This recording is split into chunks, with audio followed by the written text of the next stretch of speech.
Gang stalking is one of those things that at first glance sounds like it can't possibly be real.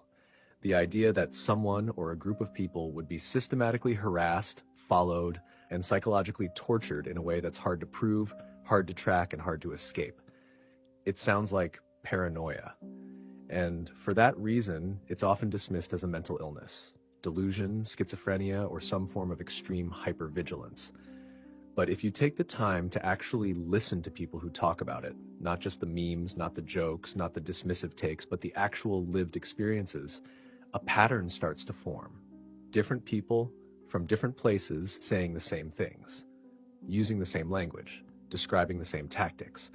And the deeper you look, the more you realize, even if it's not happening in the exact way they describe, something is happening. So let's talk about what gang stalking really is. Not the sensational version, but the layered reality of it. What is gang stalking?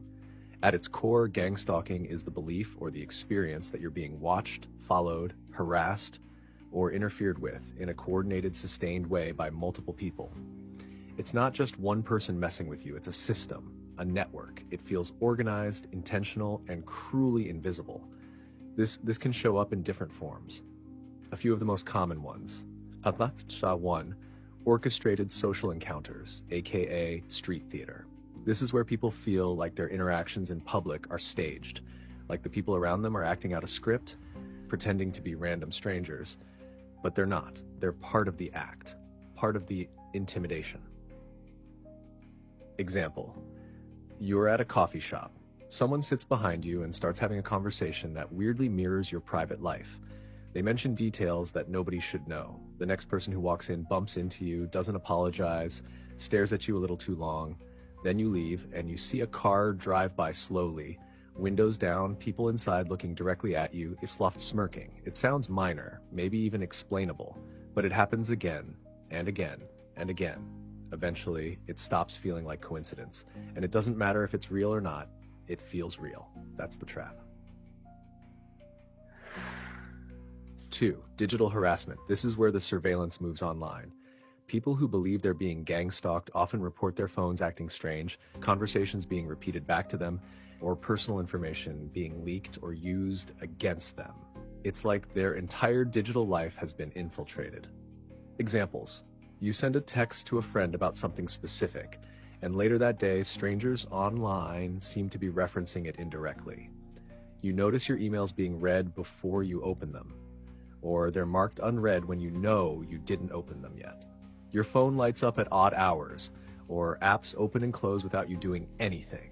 A private photo is leaked, or an old post is used to humiliate or discredit you.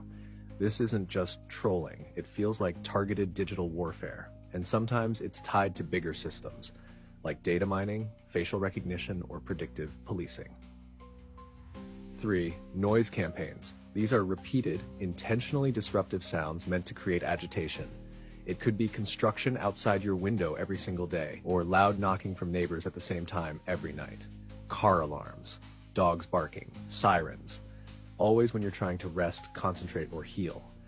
Example, you try to meditate and a motorcycle revs its engine right outside your window. You change locations, it happens again. You move cities, and somehow the pattern continues. It's the noise itself, it's the timing, that's what starts to break people down. That's what starts people down. Sabotage, social isolation. People report losing jobs, friends, or family relationships after being targeted. Things go wrong for no reason. Reputations get damaged without explanation. People around them start acting strange, distant, paranoid. It's like someone is poisoning their life behind the scenes. Example, you apply for a job and everything's going well. But right before the final interview, the energy shifts. The employer suddenly becomes cold or cancel the opportunity altogether. A friend you've known for years starts treating you like a threat. People avoid your eyes, or you overhear whispers, conversations about you that you were never meant to hear. Psychological layer, what's really happening inside. When someone goes through this repeatedly, it changes their brain. The constant stress, the unpredictability, the loss of control, it rewires how they interpret the world. They enter a state of hypervigilance.